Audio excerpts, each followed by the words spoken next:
I had a pick six in state championship against Folsom, which is like one of the. How was that feeling? Yeah. It was the best football memory I've ever had. I mean, like, I still go back and I watch that clip where it's like, there's a clip where it's a guy in the back of the end zone on his phone and he's like, just filming, and it's quiet. Everyone's kind of cheering because this is like second down.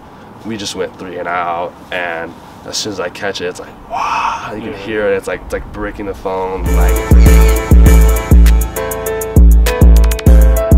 Minute, #1 podcast in the universe. We live with Victory Johnson. He's going to be playing for the CU Buffs this upcoming season, man. I appreciate you for coming on the show. Yes, sir. I appreciate you. Thank you. No problem. Okay, so you playing linebacker, edge, or? Yeah, so one of the cool things about like me as a player is that I'm versatile, so I can play both inside as a Mike or a Will or outside as a Sam. So for now, I'm going to be starting the inside, trying to get a grip on things there. Just try to understand it, and then I could get some reps at Buck later on in the season. Yeah. Okay, cool. Let's get into your backstory a little bit. So originally from California, or? Yes, sir. San Diego, California. Okay. Born and raised. Born and raised. I moved all over the place inside of San Diego, but I never left San Diego. Okay.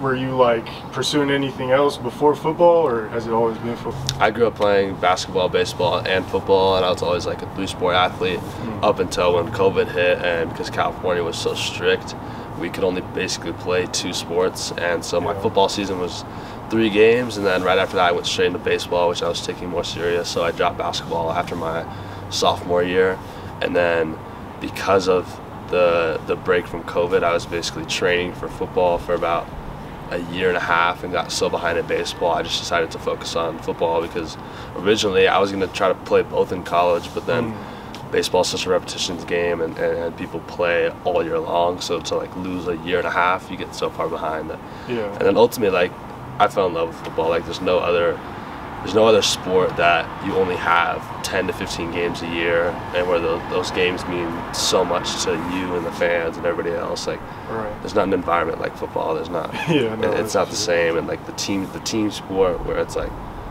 you're truly bonded by like war-ish, like the violence part of it. Like, there's like something about that. With literally, there's something about that like bonds you together. It's more than any other sport. So I fell in love with football always. That's dope. Okay. Real quick, what positions did you play in basketball and baseball, and then we'll dive into like the football career?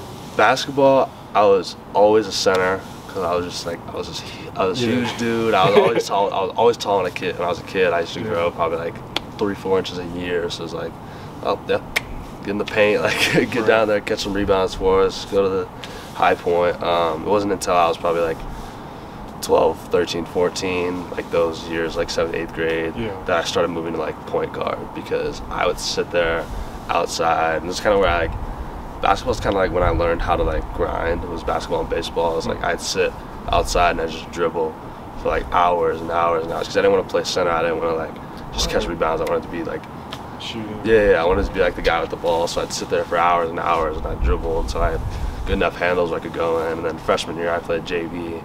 I was not that good because I played football for so long, and then came in by the end of the year I was like the 6th, 5th man. So yeah, and then baseball I played everything. There was a game that we played a team. I think we like set the record for like most points scored in California or something. I think it was like 40-0 or something. Like, we beat a team so bad in baseball that I played first base, pitcher, catcher, and outfield like the same game. Like, it was like I came at first like, oh, you want to come pitch? I was like, oh, okay, I'll pitch an inning. I pitched an inning, and I was like, oh, we need a catcher. This guy's gas. So I go catch. Like, but I mainly played first and third, and I was really taking it serious. I was mostly the corners.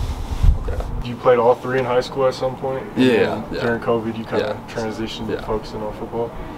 After you started focusing more on football, were you starting to get college offers, or like how did you end up getting recruited and end up at CU? Yeah, so my sophomore year was a 3-game season. A lot of guys got 5 games. Some people had full seasons, but we had a 3-game season in March, and after that season I did pretty well. It was only 3 games, so after that, about a few weeks later, I got a DM from Coach Claiborne, and then we set up to get offered with my coach. So he called my coach. My coach called me.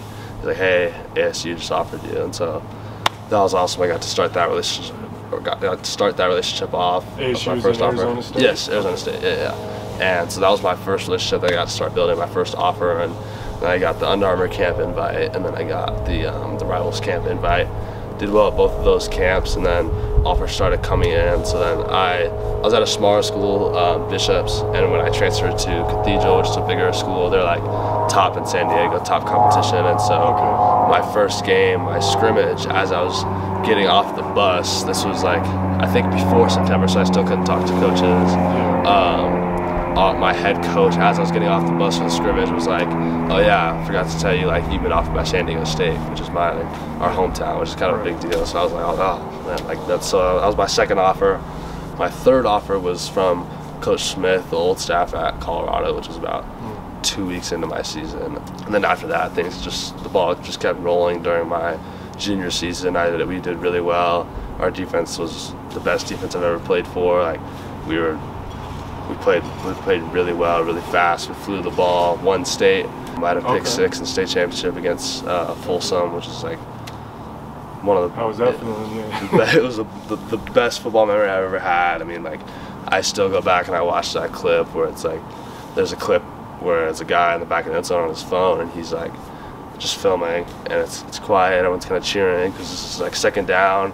We just went 3 and out, and as soon as I catch it, it's like, wow, you can hear it. It's like breaking the phone. Like, it was crazy. And then the whole moment was surreal. It didn't even like hit me until after. But yeah, I mean, after that junior year is when things started really like falling in. I had like 10 offers by the end of it, and then kind of started shutting it down, trying to focus on what schools I really wanted to take serious. Took unofficial visits, scheduled a few officials, and then Kind of random question, but I know like the state championship game out here is usually played at the Broncos Stadium. Where is it played at? Is it played at SDSU? Yeah, so we just, like, we didn't have a stadium, so San Diego State didn't have a stadium.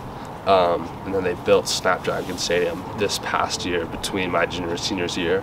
So if we would have gone to our like CIF, which is like San Diego County Championship, we would have played it at Snapdragon, which is San Diego State's. But junior year there was no stadium, so we played at like Escondido. We played Carlsbad. Then the state championship was up north at a JUCO that I can't remember. I think it was not Southwest. It was one of those JUCOs up like between LA and San Diego. So we had to like meet in the middle because Folsom's up Northern California, so they came down. Yeah, I was also gonna ask too, since like California is a lot bigger than Colorado. I know like we got obviously the 4A, 5A. I'm pretty sure every state has that, but like, is it like the whole state as a whole when it comes to state championships per like 5A, 4A, or is there like you said, is it like sections, or like how does it? So like the way CIF is what it's called. Like CIF is California. It's interclassic something like that's all of California, and then basically it's broken down into sections. So there's a like San Joaquin section up where like Folsom and De La Salle are, and then there's a southern section which is all of LA. That's like the top guys. That's Mater Dei, that's J Sarah, that's Bosco, that's Spvce. That's southern section, and then there's San Diego section, which is all San Diego teams. So there's all these different sections, and you play in divisions. So we don't have like 6A. We'll have like open division 1, 2, 3, 4, 5, whatever down.